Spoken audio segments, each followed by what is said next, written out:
Friday అంటేనే ఇల్లు ఎంతో కలకలలాడుతూ ఉంటుందండి. అలా ఇంటి ముందు ముగ్గు పెట్టుకుంటాము. అలానే వంట రూమ్లో స్టవ్ అంతా క్లీన్ చేసేసి ముగ్గు పెట్టుకుంటాము. అలానే పూజ రూమ్లో ఇలా అందంగా అలంకరిస్తాము.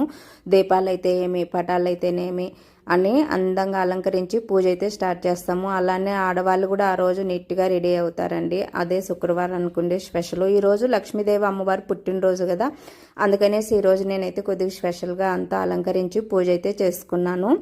ఈరోజైతే కనుక నేను అమ్మవారికి కామాక్షమ్మ దీపానికి కూడా ఇలా చిన్న అలంకరణ అయితే చేసినానండి. తమలపాకు పెట్టేసి చుట్టూ పూలతో అలంకరించి మధ్యలో కామాక్షమ్మ దీపం పెట్టాను.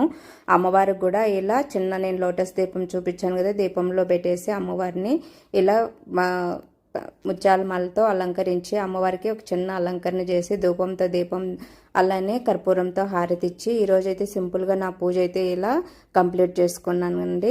చూసారు కదా, ఈ వీడియో మీకు నచ్చిందని అనుకుంటున్నాను. ఈ వీడియో కనుక నచ్చుంటే ప్లీజ్ సబ్స్క్రైబ్ చేసుకోండి. అలానే పక్కనే ఉన్న బెల్ ఐకాన్ కూడా క్లిక్ చేయండి. నేను పెట్టే ప్రతి వీడియో మీకు నోటిఫికేషన్ వస్తుంది. ఓకే, బాయ్ అండి. నెక్స్ట్ ఇంకొక వీడియో